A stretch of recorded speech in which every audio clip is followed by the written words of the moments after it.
Hello there, Metalheads, and welcome to Metal Verbalizer podcast. Today we have a special episode for you where Johan is gonna interview Daniel Lucas of Thrasherwolf, so lean back and enjoy. Yeah, and obviously I'm well dressed for today. Oh yeah, my man, nice one, Yeah, definitely. dude. Thanks so much, man. Yeah, no problem. Thank you. Not a problem, man. It's my pleasure. Yeah.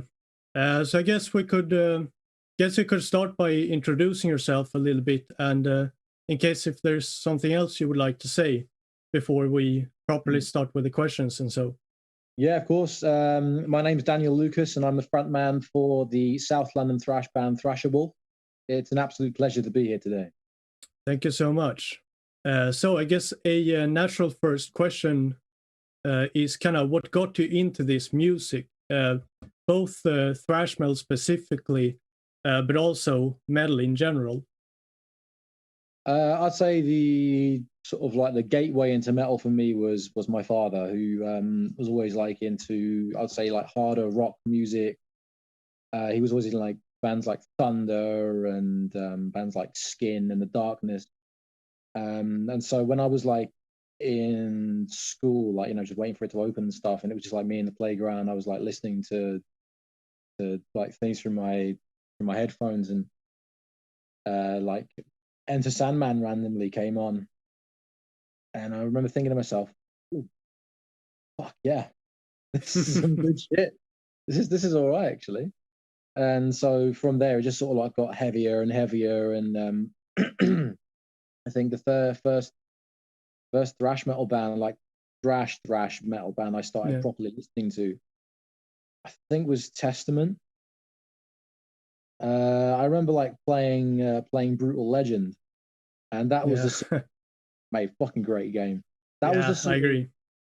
That was a sort of gateway game really into metal as well, because there were so many amazing songs. They had like 112 really fucking good tracks on there, and I think the first proper thrash metal song I ever heard was More Than Meets the Eye, which I will still remain to this day as my top Testament track. Yeah, it's kind of cool because I think we had kind of a similar history there as well, kind of getting into the music from our father and so. Yeah. So I guess the next question would be kind of what would you say is your main influences, both as a band but also for you personally? I know that you mentioned a few bands on your Bandcamp, but could you tell us a little bit more? Yeah, of course. I generally like to take a lot of influence from, I'd say, a few different places. For instance, I'll look at some stuff from the Bay Area maybe, and it's probably quite easy to imagine how much that influenced songs like the Vortex, or the Pack. But then you'll also hear quite a lot of influences from, I'd say, the German thrash scene, like Destruction and Creator, especially in the newer stuff that we're going to be doing this for the second album. I like to take a lot of old school, a lot of modern thrash as well. I like to use that as an influence to sort of splice it together to create something sort of fresh, and I like to think unique, but not too unique that it doesn't feel warm and familiar to those who like that sort of old school sound. Yeah, I think I can understand how you mean, kind of paying homage to that whole style and those bands, but also kind of adding something new to it, kind of make absolutely. it interesting. So could you tell us a little bit on how you started Thrasherwolf? How come that become a band and so? Well, I like thrash metal music, and I always wanted to like get a guitar to try and learn. My dad's played guitar for about 40 years now.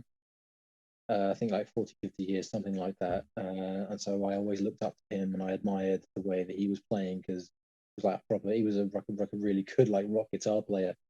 But he never took to the stage because he had like stage fright. Every single time he went up there, his like legs would turn to jelly and that sort of thing. So I sort of went, you know what, I want to try and learn guitar and want to see what I can do. I didn't learn the classic way, I guess you could say, where everyone's sort of like listening to their favorite tracks and trying to repeat what they hear. For me, it was more, I started writing my own stuff as soon as I picked up that guitar for the first time. I mean, you won't hear any of the crap that I wrote when I first started because trust me, it's not worth hearing. I don't know, maybe there's a couple of bits in there that I might introduce in some later tracks, maybe this just to pay homage to the way I used to write things. But yeah, since I picked up that guitar and I started writing my own stuff, I realized, hey, I've actually got something like decent here. I've got some good songs. I want to be able to use them, and I don't want them to go to waste. And so when I was in college, I got a couple of mates round, and we were sort of like fooling around. And I sort of like realized, okay, I actually want to try and do something with this. So I kicked the mates out and got some real musicians in, which sort of like we then started Thrasherwolf by. That was the weird thing about the name as well. We were going through all these different names and titles and what have you, and the bassist I had at the time suggested those random word generators. He put like a one word, like a randomly generated band name thing, and he came up with Hanging Mammal, and I was like, yeah, no, not happening. So I was like, what's the common denominator like between a few bands that actually do quite well? So you got Powerwolf, Leatherwolf, Crywolf. There's always like Wolf is always in the title. So I was like, you know what? Fuck it, Thrasherwolf. Let's do it. And just sort of went on from there. I see, because that would kind of be my next question, actually, that it kind of went into a little bit there regarding the name, kind of how that came to be, and kind of the whole wolf theme of it all. Yeah, it's half more superstition, really, because if I was to look at some of the bands that I quite adore, Powerwolf being one, for example, like really, you realize that sort of wolf imagery is there and it works. So it sort of fit into that whole. We wanted to create quite a tight knit fan base as well. This sort of family atmosphere in the pack. Yeah, there was a lot of good imagery to be had there as well. So we thought, you know what, let's go for it. Yeah, I see. So how and where would you say that you usually get inspiration for new music and new songs and so? Oh, good. There's a lot of places I can find inspiration in certain songs. Like I could be watching the TV one day and just see a random show on. Like, you know, I'm gonna give people a little bit of insight into the second album here, just a little bit, not enough to run away with anything, but one of the songs we have on the second record is going to be called Hanging House, and I got that idea from watching a show called Most Haunted, which is this really over the top ghost hunting show. It's British. It's unbelievably stupid. They go in there to find ghosts, and then as soon as a pebble is thrown or something, they all go running scared. It's like, what's the point of going in there to find ghosts? You're just going to run away when you find one. So stupid. But yeah, they were looking into this abandoned like prison place in I think Scotland, around that way, and they had like a building specifically for taking people in and specifically for hanging them. And I thought, fucking hell, that sounds brutal as fuck. I've got to come out, you know? Yeah. So it's just little pieces like that. I could be listening to songs on my iPod. I can be listening to like, you know, radio. I can be like watching TV, and I'll get a random idea and I just run with it. Yeah, I think that's kind of a cool concept as well regarding like songwriting, and so kind of like you're saying that it can come from all kinds of places, like just a completely random thing just kind of evolves into a whole idea with a song. And so one of the parts I love about songwriting is it's beautiful. You sit there, and this small thing that you've got, this concept, is nurtured, and it grows and it grows and it grows, and it becomes something absolutely beautiful. You get that small essence of understanding what it might be like to be a god just for like 2 seconds. It's honestly beautiful. Yeah, I see. So something actually kind of interesting that I noticed pretty quickly regarding We Are Revolution is the kind of abbreviation that you've used sometimes with like WAR that kind of like spells out war. Is that kind of an intentional thing? It was intentional. It was at first accidental. The song War, when I was originally writing it, was actually going to be some sort of Manowar-esque Viking metal song. So I'm sort of glad I changed it to what it is today. I just sort of went, okay, it's about war. What does war sort of like stand for? Kind of revolutionary, I guess. Wait a minute, I got it, and it just sort of like branched out from there. Yeah, it was a lucky accident. Yeah, I see. That's also kind of a going into that idea as well that we spoke about earlier, that like kind of ideas and so can come kind of out of nowhere and very randomly.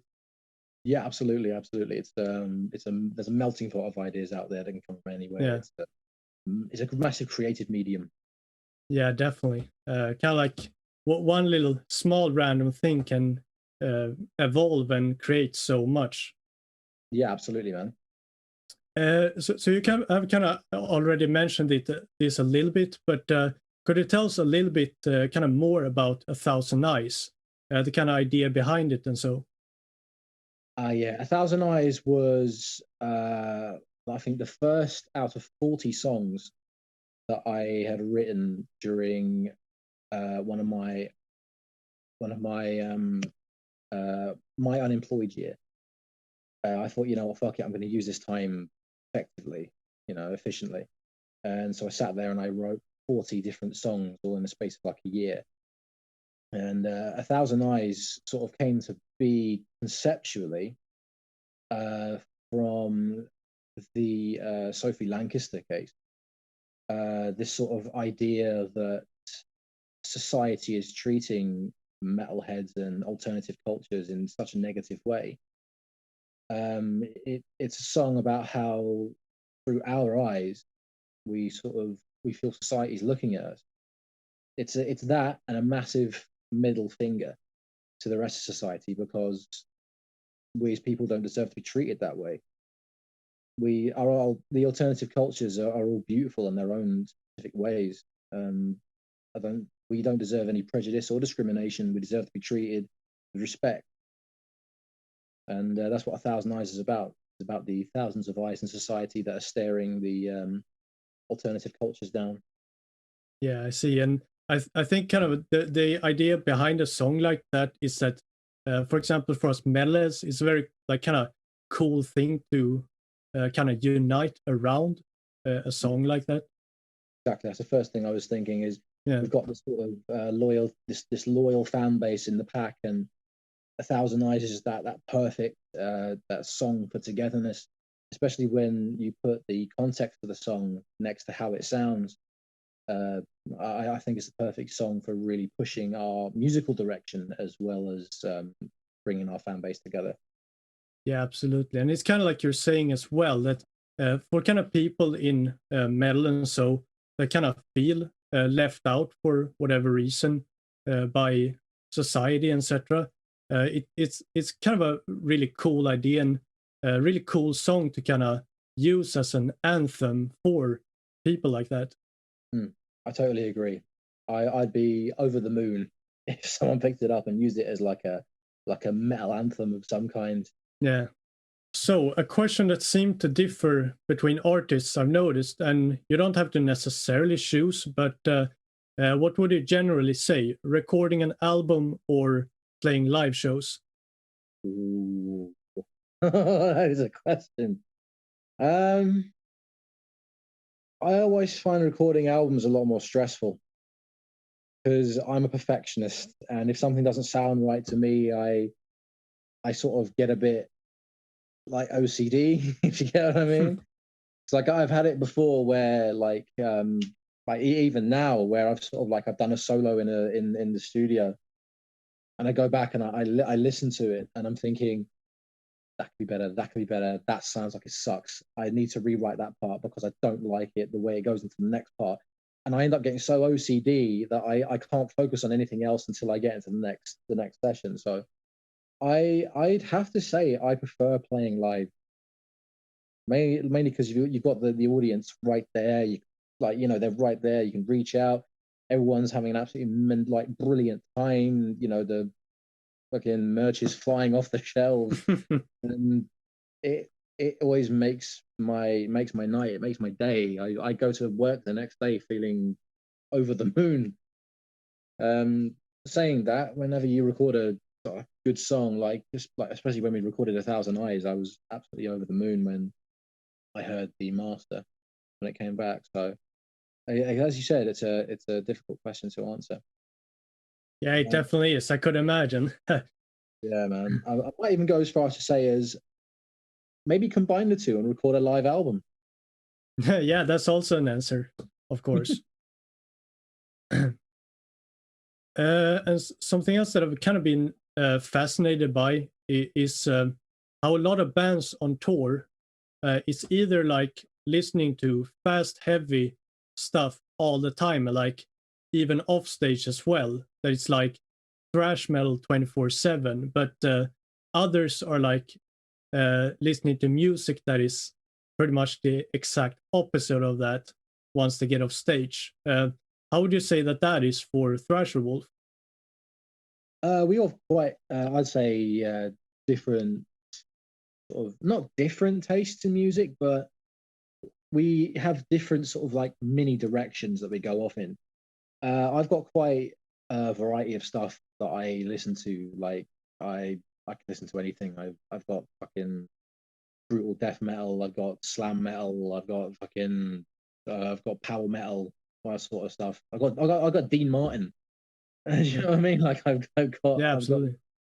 I've got quite a variety. So when I'm sort of off the stage, I don't really mind what I listen to as long as it sort of, makes me feel good. That's the most important part. Yeah, and I mean, like you mentioned power metal. I can imagine like stuff like, for example, Powerwolf that you mentioned earlier. Yeah, absolutely, definite. Yeah, definitely a great band. I'm a massive Sonata Arctica fan as well. They're just something. They have so much variety. Tony Kakko is an amazing singer songwriter. Yeah. He's fantastic at what he does. It's like every single Sonata song was designed to make you feel something. It's just always got so much to it. That's why I adore Sonata Arctica, because they've got so much variety. And, shivers, man, brilliant. Would you say that the kind of power metal style, like Powerwolf, for example, we talked about the kind of wolf image, but we're talking about more like musically. Would you say that you take a lot of inspiration from power metal kind of into the thrash metal sound for Thrasherwolf as well? I'd say there's a couple of times where power metal has snuck its way in a little bit. But I wouldn't say power metal has played that big a part in the sort of writing of my stuff. I do tend to sort of keep to the thrash angle. I would say the only time power metal really sneaks its way in is when I'm writing a ballad or something, just something to break up the album, so it's not just complete thrash all the way through. There's something in it to break it up and make it different. Yeah, I think I see what you mean. And speaking about writing music and so, what would you usually say comes first when you write a song? Is it either the instrumental part or is it usually the lyrics? It's a bit of both sometimes. I mean, we spoke about Hanging House before. With Hanging House, it was a series of lyrics I then put riff to. With, I'd say, the one I'm writing right now, I had one particular riff that I was thinking, that sounds really cool, and I'm just building on that, building an entire structure for a song, and then I'll put lyrics over the top of it. So it differs. Yeah, it goes from song to song. Yeah, it's just each individual case. Yeah, I see. I think that makes a lot of sense. Also, this might be a very difficult question to answer, but I'm going to ask it anyway. But how do you know when a song is done? That is a toughie. because I usually go via how I feel. Because as people who have listened to War know, there's a couple of quite long songs on there. Yeah. The title track being 11 and a half minutes long. It's literally 11 and a half minutes long because that's when I felt it was right to end it. Literally nothing more. Any shorter, it wouldn't have felt as good. So I just sort of write until I feel like, you know what, that needs to be stopped. Yeah, I see. It's kind of like you mentioned a little bit. It's like songs like "The Pack," for example, is quite relatively short, on like just above 2 minutes, I believe. And other songs like "Vortex," for example, that is, I believe, like 6.5, around there or something. So they differ a lot, which is kind of why I really wanted to ask that question. It also, I think, has something to do with the way the influences sort of play a part in it. Because the Pack is quite inspired by Slayer. Yeah. That sort of Rain and Blood era Slayer style. And most of their songs are quite short, so it might explain why the Pack is a lot shorter than the rest of them. Yeah, so I guess I could ask you. You mentioned a little bit before with the song and the upcoming album, but are there any plans in the near future that you would like to talk about? We have quite a consortment of merch coming through soon. A lot of new merch. Some new patches that are on their way from Ukraine, strangely enough. So I don't know when they're going to come through. They've got to get past the Russian blockade first. So we'll see how that goes. I know we've got some new 3D printed gear coming soon that Jack is now working on, as well as new shirts. And I think I'm going to try and get some like 2 different brands of patches in as well. So people have got a bit of a variety to pick from. I'm just going to see if I can try maybe write another single to possibly do at the end of the year. That's a maybe. It depends what else we've got going on. In terms of gigs, we have a variety of gigs coming up. The one of which I'm most excited about is the one where we're going to be supporting Raised by Owls at the Underworld in Camden, London.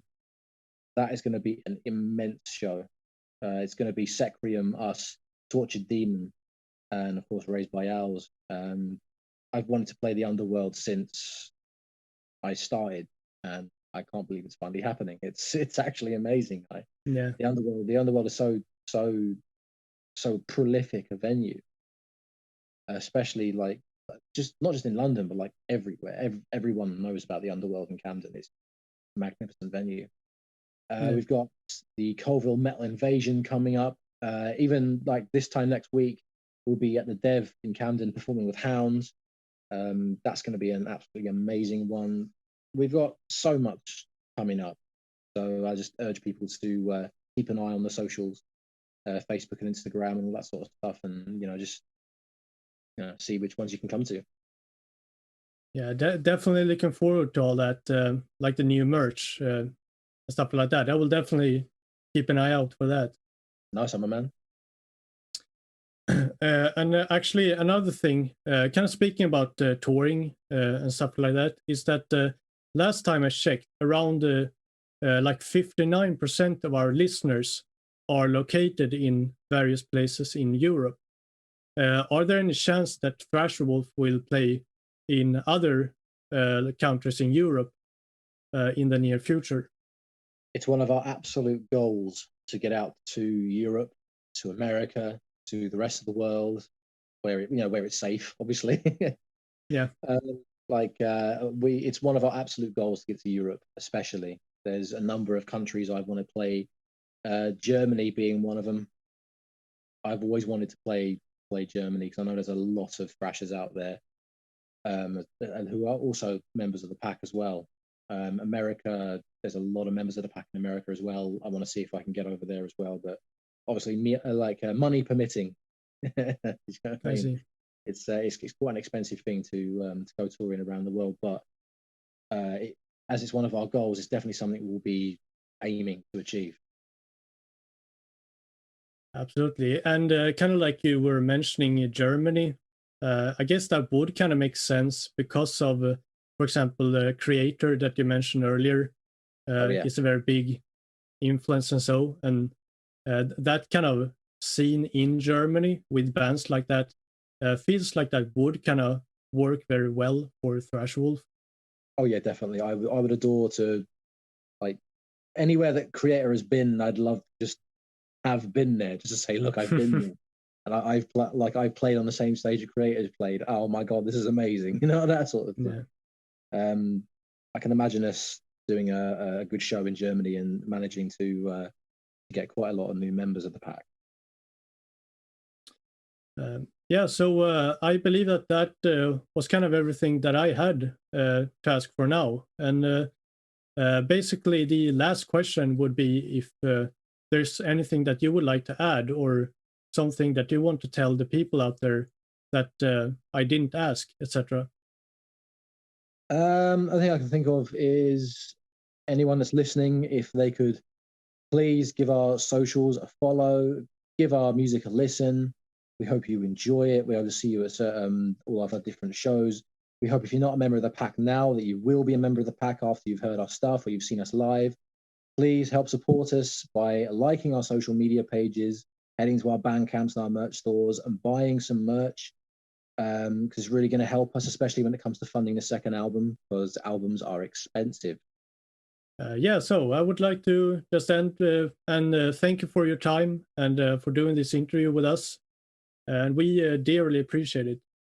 Thank you, man. It's been an absolute pleasure to be here. It's really cool to finally speak to you as well. Like, I know we've been talking online and stuff, but it's been awesome to meet you, man. It really has.